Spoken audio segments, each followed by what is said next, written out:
We're looking for the finest architecture in the country.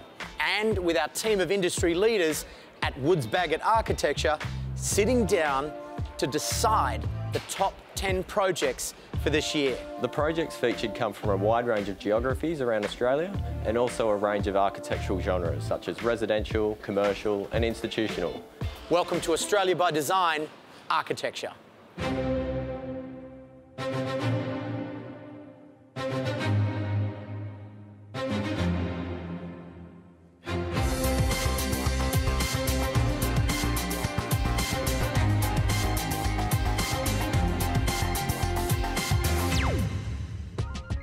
In this episode, I'm visiting a house in Brisbane that's absolutely draped in greenery. Susie's cruising through an architect's home in Mandurah, and Reno's having an epic experience in the Byron hinterlands. Right now, Peter's across the city interviewing one of the young architects behind one of Sydney's best new libraries.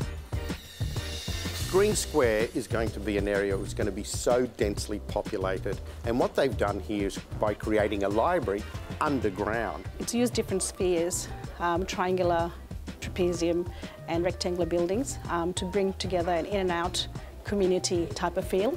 It's got a series of skylights, and there's nowhere within that space that you would ever feel that you're underground. Very clever. As our cities change and grow, our approach to the design of public space must change with it. Green Square Library is a fantastic example of how that can be done.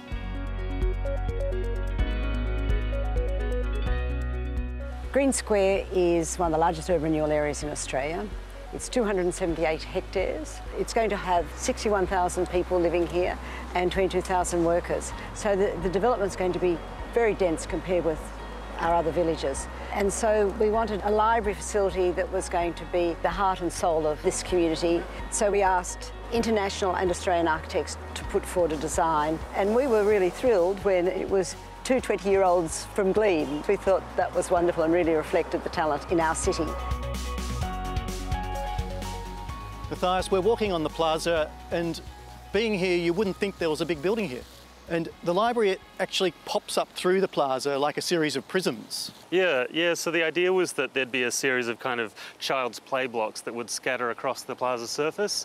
So there's an entry triangle, a library garden, a library tower with stacked program rooms or activity rooms.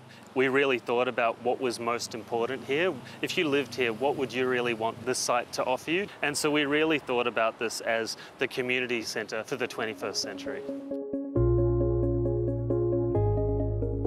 For us, the library was about an open, flexible, adaptable space. I think what's really great about it is that even though we're underground, you don't feel like you're underground. So the way the garden just slices into the space, it's so generous, the way that it drops light into the whole area of the main building. Yeah, and so that's really just to bring kind of a piece of nature to the heart of the library, and that really kind of provides that sense of landscape outlook that is, you know, so desirable. And the glazing is this very beautiful curved glass with very, very minimal joins, so it's almost like there's nothing there. People are sitting there, and sure, they're looking at their screen, but they're also looking at the garden and the sky beyond. And the garden itself, not only is it a piece of nature in the heart of the library, it also forms a spot for people to come outside, as we have, to read a book, make a phone call, eat some lunch. And the garden's so beautiful and restful. In fact, we can even hear, as we're standing here, crickets and frogs calling.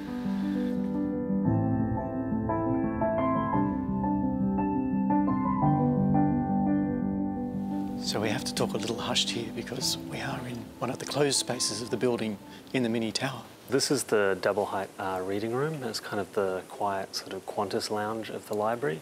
And so in comparison to the open plan community room of the space below the plaza, the tower has a whole lot of stacked meeting rooms. So it's kind of like a layer cake of different activity. So there's this space, there's a computer lab, a black box theatre kind of music room with a sprung timber floor, and right on top is an anything room. And even above that is actually a plant room, mechanical plant room, which is visible from the plaza. Not only have the young architects here flipped our idea of how a library can work, they've flipped our idea of how an underground building can work. They have created a light, airy and welcoming destination and gifted the City of Sydney a new public plaza. Right now, it's time to head west where Susie is exploring the canals of Mandurah. Villa Flavia is a really lovely project. It's a tricky location because it's right on the edge of the water, but the nice thing is that it's come across as a water playground, so they don't have a garden, and they've managed to incorporate that styling into the home. What I also really like about this project is that you've got an architect that's building his home, and it must be incredibly difficult, and you know, the fact that you actually get to do something that you love for yourself, I'm sure came with a lot of challenges for him. Located on a stunning Peel estuary, this next project is the realisation of a very experienced architect's lifelong dream to design and build his own home.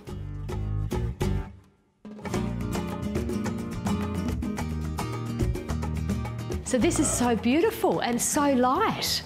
It's very light and it's a beautiful space in summer and winter. The reflections. The reflections are part of the place, you know, that makes it where it is. You know, it's right on the estuary.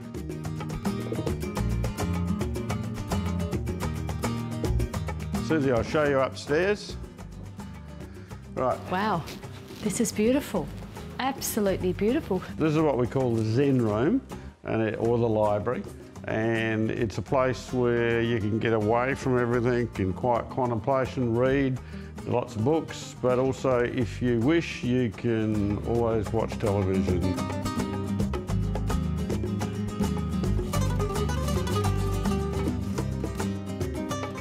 Wow. This is like the 6-star resort that I've actually never stayed in and only seen in books. This is stunning.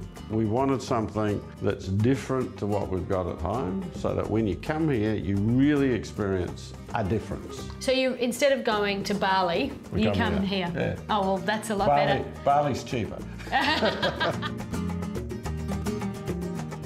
I have it on pretty good authority from some of your staff that this process and this house was not the normal process. And it actually took, I mean, I think Christopher Wren designed St Paul's in 10 years. I mean, I hear this took, you know, they were saying between 15 and 20 years. Yes, well, it's been thought about for 50. We bought the block of land 23 years ago. You think about it, think about it, think about it, throw away lots of things, and then you get to a point where you say, I have to do this now, and it happens. So normally on a project, doing residential work, that happens in your head for such a long time, but then you actually have a client who has a deadline. Ah. But did you actually have a deadline? I had the worst client in the world. Oh, was it you? Me. Yes, that's exactly. Terrible client. I suppose for an architect who does large commercial projects around Australia, this was really an amazing experience to get back on the tools. My oldest son actually acknowledged that. He said, I've watched you today sketching on walls, sketching on pieces of paper, dealing with the trades. And he said, he's back on the tools again and having fun. And when I thought about it, that's truly what happened. And working with the trades, where the conversation would start, this is what I want to do, that's impossible, that's ridiculous. Yeah. And then finally, between all of us, we did it. The stream that runs through the middle of the house reflects the canals out here.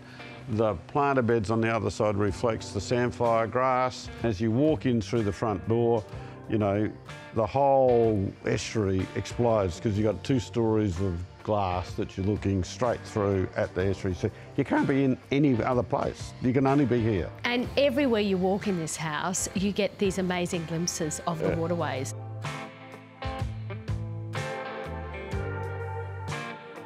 As an architect, designing your own house is much harder than you think. Inspiration surrounds us. But we don't live in a vacuum. We have family and budgets to consider, like everybody else. So it's wonderful to see that this architect is at a stage in his life where he had ultimate freedom to be creative and considered. A true legacy to his very, very patient family. Now, the lines between landscape and architecture can very easily blur. Right now, I'm going to take you to an oasis in Brisbane that epitomises just that. When you actually walk up to it, you've got the contrast of the dark coloured cladding with the greenery out the front. And as you get close to the build, you can actually see the attention to detail with all the screws lining up perfectly through the timber clad. Being a sloping block, by building the building down in that way, they've been actually able to capture the natural sunlight into all areas of the house. Very well done, and it captures all of the natural aspects.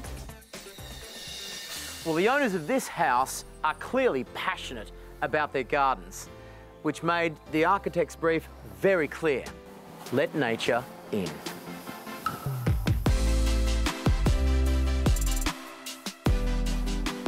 Jonathan, I'm going to call this affectionately, if you don't mind, the Sun House.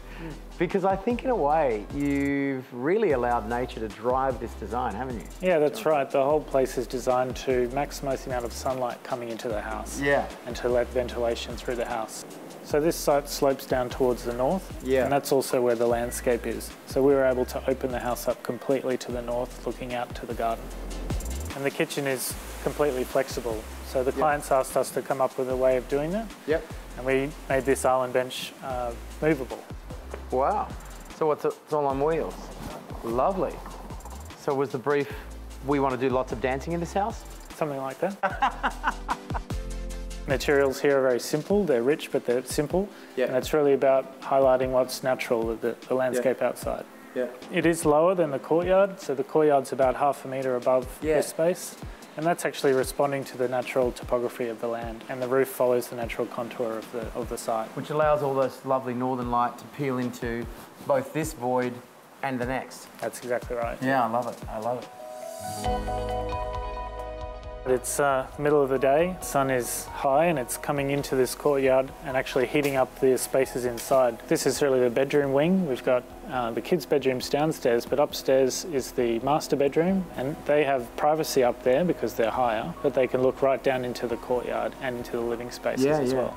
I love the way the sun just pours into the bedrooms. Yeah, the sun comes right in here and heats up this slab. And I can imagine the clients just love living in this house. Yeah, it's so livable.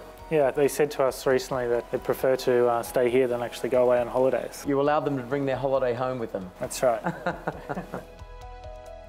Well, I'll tell you what, if I was a kid doing my homework, I couldn't think of a better spot to sit. I mean, this is just paradise, isn't it? Yeah, it's an amazing spot for the kids.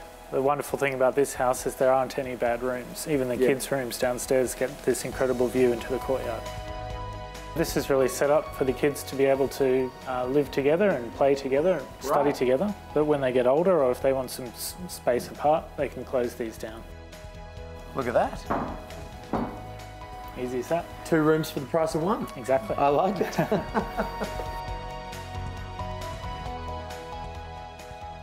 Anwen, what did you say when the architect said to you, we're giving you a black house? I was really concerned. I thought, oh, it's going to be hot in summer. It'll track the heat and it won't match the street. You just wrapped it in a green veil. We did. The Beaumontiers and the giant king ferns. We chose the big leaves to kind of shrink the facade in the mind's eye. And it really pops against the black, I have to say.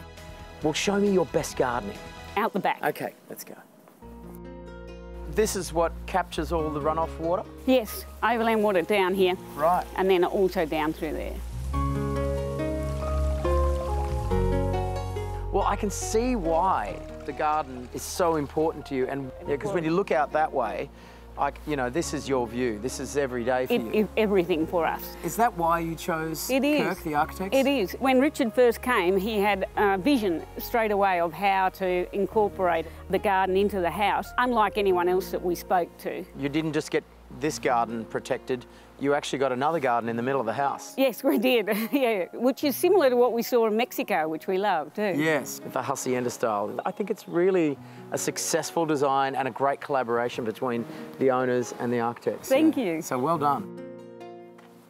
Well, Kirk Architects really did respond to their client's brief perfectly here.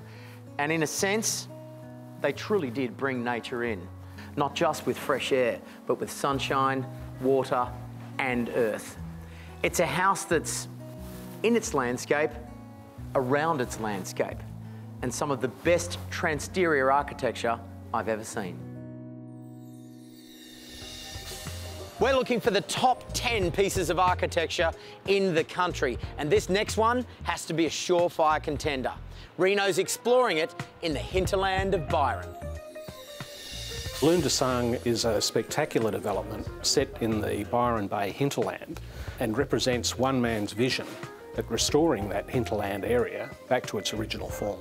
In its early years, this extraordinary project demonstrates enduring, multi-generational architecture that will last for many, many years to come.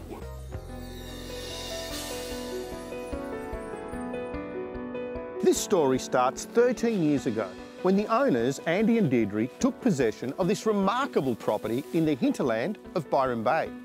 It was a lunar eclipse that night, so they named the property Loom de Sang, Blood Moon.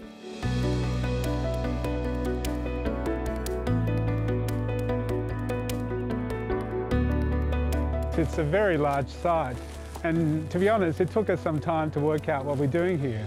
And tell me, is this where it all started? This is the log cabin that Andy and Deirdre tidied up, so they can spend some time on the site to think about what they're doing here. And are they still living there? This is now a guest house. There's many structures on the site. In fact, what I'd like to show you is a couple of sheds, because that's where we started the whole project with.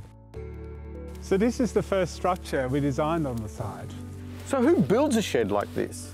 Reno, I think you're starting to see the scale and uniqueness of the owner's vision for the whole project. So the off-form concrete, the stone, the glass, I mean, this is quality. Yes, there was a lot of attention brought to not only the quality of the detail, but the quality of the light that you have here, the thermal comfort you have, and the outlook the space provides for the workers here. It is a workshop, but there's a very long vision here. So in 100 years, it could be anything that you could want it to be, but it will always be very much connected to the landscape it sits in. So, John, this is shed 2. Yes, it's a storage shed.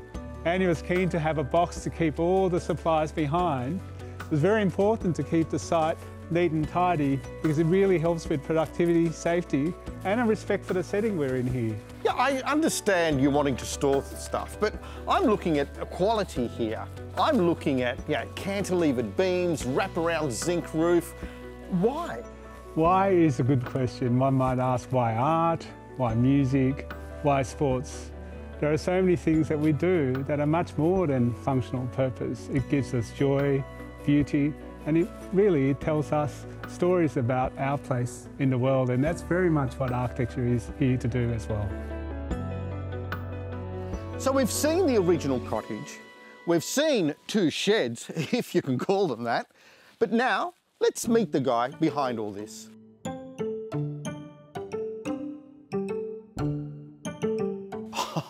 Wow, this is spectacular, Andy. We have 19 people in our immediate family, and they live all over the world. The pavilion is where my family come together. It's a great chance, a great spot to socialize. Kids play in the pool. It's a great place to have meals and to drink. And when we get tired of each other, everybody goes off to the respective houses which are on the site. But you live here. No. Deirdre and I live in a house that's not far from here. Would you like to see it? Hang on, Reno. Oh.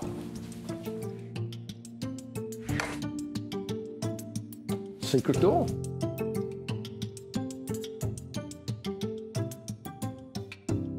Oh, Andy, this is lovely. Yes, this is our sanctuary. This is where Deirdre and I come to escape the mayhem in the pavilion. All the glass, we've been collecting this for years and years, and I'm a glass artist myself. So, Andy, this is the boudoir. Yeah, this is Deirdre's and my inner sanctum. I love it. I like how you've placed the bed in the center of the room, so you could walk all the way around. And this is your ensuite, the size of a small Sydney apartment. And this bath, how spectacular is this bath? Yeah, this is one big basalt boulder that's been hollowed out and weighs 2 tons. You know, I can imagine being in this bath, looking out at that landscape, because that landscape seems that it's almost here to greet us, so close to the windows. Yes, well, we've been working pretty hard on the landscape and really trying to fashion a really close and intimate view in the landscape in here as opposed to the really long views that we have out on the pavilion. I realise that the landscape here is just as important as the architecture, so I'd really like to come back with the Australia by Design landscape team and do a story on the landscape. What do you say? That'd be fantastic, we'd love it. Great. Let's get our judges' thoughts on who's going through to the final. This group of industry professionals that we have assembled are very well qualified to assess their architectural merit. I'm happy Green Square's made it to the final. This is going to be a fantastic hub for a growing community. I think it's very adaptable, very flexible. It's also being able to adapt with the community while it's growing. I think it's a great space. Lundasang getting through to the finals is perhaps no real surprise. The judging panel held it in very high regard. Well, congratulations to Green Square Library and Lundasang for their well-deserved positions in our top 10 as we continue our search for Australia's best architecture.